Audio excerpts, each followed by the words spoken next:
Well, hello, folks out there on YouTube. Blaine got a big show lined up for you. Let's get right on into it. All right, folks, the number one player in the country for 2026 is set to commit, and it's looking really good for the Vols. Also, we need to have a sign stealer guy update.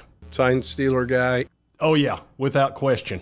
All right, so let's get into what we know for sure. The Central Michigan connection. If you'll remember, Connor Stalions was spotted on the sidelines of Central Michigan during one of their ball games wearing Central Michigan's colors, and their shirt, hat, all of that with special sunglasses.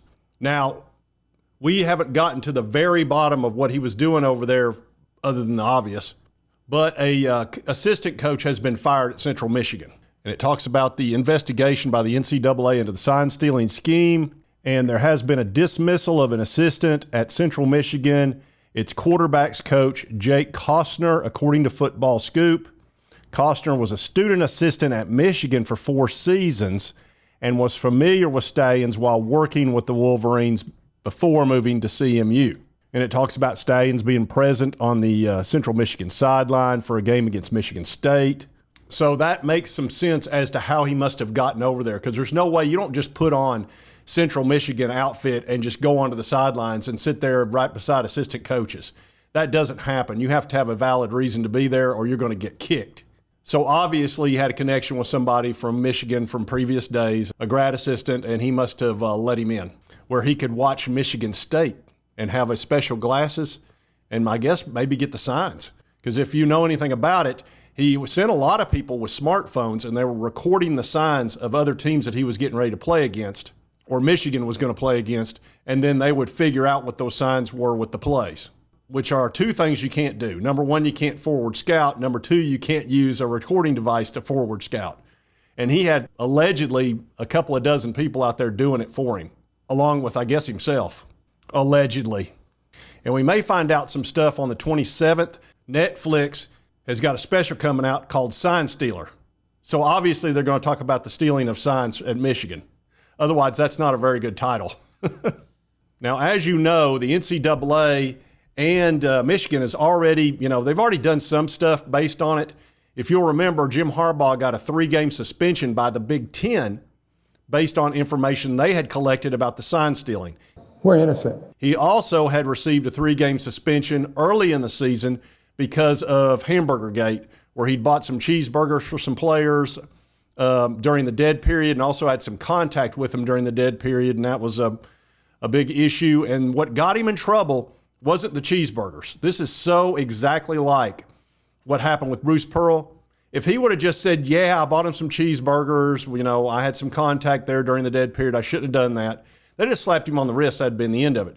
But he didn't cooperate when he met with them, exactly what Bruce Pearl did. And they said, oh, you didn't cooperate. That's level 1 now. See, we're going to take your little speeding ticket and turn it into a felony, basically. And so they ripped him with a 3-game suspension for that because he saw it as buying a couple of cheeseburgers, obviously, and he didn't treat it seriously. You can't do that with the NCAA. They are highly sensitive. Sensitive. If you disrespect them in any way, they're going to hammer you. They got little man syndrome or something. I don't know. All right, now let's get into the conflicting information surrounding the investigation. We've been hearing all kinds of stuff this week. A notice of allegations is expected soon for Michigan football, and we don't know the level of punishment. I have a pretty good hunch, though. It said multiple reports have surfaced suggesting a notice of allegations from the sign-stealing investigation.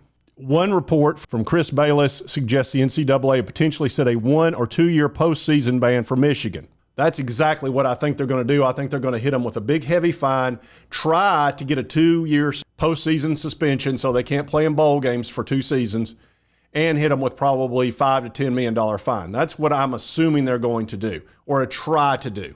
Now, I think if they try to hit them with 2 years of the postseason ban, that Michigan will fight that, because that'll really be a problem for them, because that eliminates the playoff for them completely, and that'll really hurt them with recruiting big time.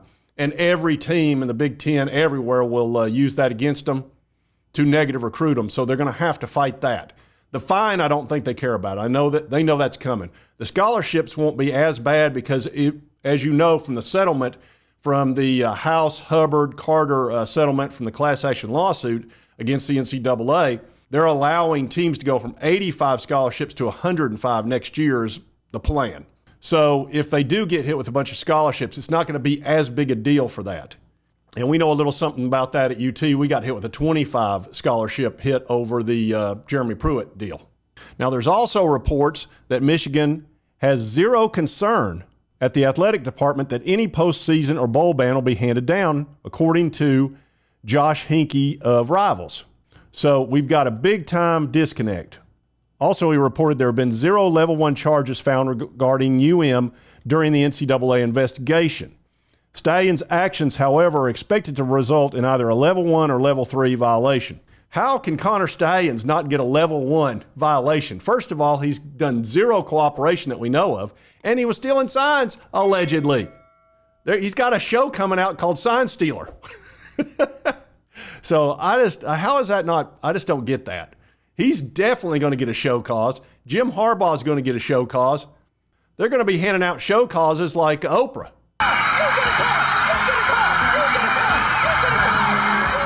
Oh, yeah. So I don't know. We'll see. I think they're going to go for a 1 to 2 year ban on bowl games, and I think there'll be a big fight over that. And I definitely see a big fine and the scholarships. And this is interesting. They did a poll, and it said 70% of Michigan fan base has an unfavorable view of Stalions. He took you from 69% winning percentage to 92%. He should be the assistant coach of the decade. Excuse me. There's never been an analyst come in and construct such an improvement. Jim Harbaugh had to take a pay cut because he was struggling at 69%, had lost to Ohio State multiple years in a row. Then Connor showed up, and they beat the crap out of Ohio State 3 years in a row for some reason. So we'll see how this plays out, but I think they're going to get hit pretty hard, and they'll fight back. And it'll be really interesting to see how this plays out, but there's going to be show causes laid out for sure. That's my opinion. All right, now we're going to cover Faison Brandon, who is committing tomorrow at 3 o'clock. And I'll probably do a live show. I'll probably come on like 15, 20 minutes before and do a live show to cover that. This is very exciting. He's the #1 player in the country for 2026. On 247, you can see right here he's ranked #1 QB, #1 nationally. He's out of the state of North Carolina. And there's multiple predictions picking Tennessee. I think he's got 6 or 7 predictions now from 247 on 3. The prediction machine's heavily in Tennessee's favor. So I fully expect him to pick the Vols tomorrow. That'll get 2026 off to a fantastic start. And if you haven't seen this guy's highlights, he reminds me a lot of Hendon Hooker. Now, the reason I say Hendon's because Hendon was a pocket passer who liked to run from time to time, but it wasn't his main thing. He wasn't really a dual threat guy. He just ran when he needed to or when it called for it. But he's really a pocket passer just the way Hendon was. And here's a play that I think reminds me of Hendon quite a bit. It's right here. And you'll see he'll take off. And he's got that good speed. Smart play. Hard to tackle. See, he's 6'3", 200 pounds. That's very Hendon-like right there. And here you'll see Hendon take off. I believe this was against LSU, a draw play, and looks a lot like this young man. But then you'll see he's got a great arm. Throws the ball beautifully. Nice touch right here. Just a perfect little touch pass. Just only his guy could get it. And you'll see again, I'm sure this is another one of his, I don't know if I've seen this one right here. Let's see what he does. Oh, you won't be getting me. There, that's very Hendon-like. Great, great play. Most guys get sacked right there. Let's take a look at one more here. Boom. See, that's just perfect touch. Very nice. And again, very much a pocket passer who will take off on you. Now, also realize that his size, look, this guy's a junior this year. He's got 2 more seasons before he'll be at UT. This guy's already 6'3", 200, so he's probably going to be 6'4", somewhere in that neighborhood, and about 225 when he comes in as a freshman. That is ideal size for the SEC.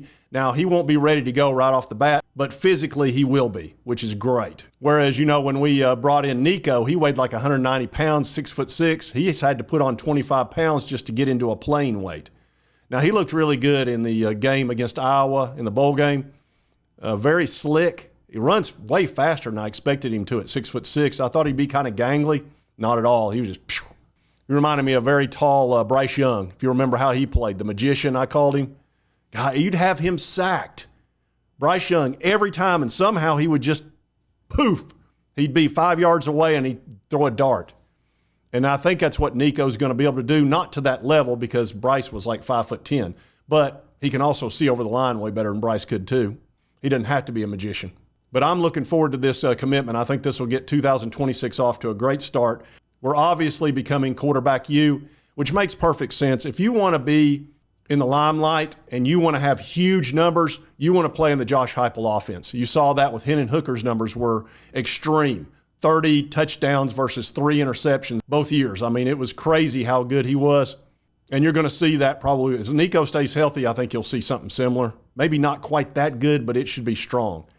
And that's what you want when you're a quarterback. You want those gaudy numbers, and you want the offense to be all about you. Well, Josh Heupel is going to make it that way because he was a quarterback. He finished second in the Heisman, won a national title at Oklahoma. So if there's anybody that's going to have a quarterback-friendly offense, it's going to be Josh Heupel. The elite, best of the best. We'll make it better. And quit saying he looks like Bobby Hill. He does not look like Bobby Hill. Damn it, Bobby, this just ain't right. Okay, he looks a little bit like Bobby Hill, but a heck of a ball coach. Anyway, just wanted to cover that, and I'll see y'all tomorrow. We'll cover this commitment. And if you like this content, be sure to hit that like button. Let's continue to cover all these big college stories. And if you've not subscribed, boom, boom, boom, hit that little button. It won't cost you a dime. And right over here is the most recent video YouTube thinks you'll enjoy based on your viewing history. It's the algorithm. Anyway, we'll see you next time on Sports Talk Jay.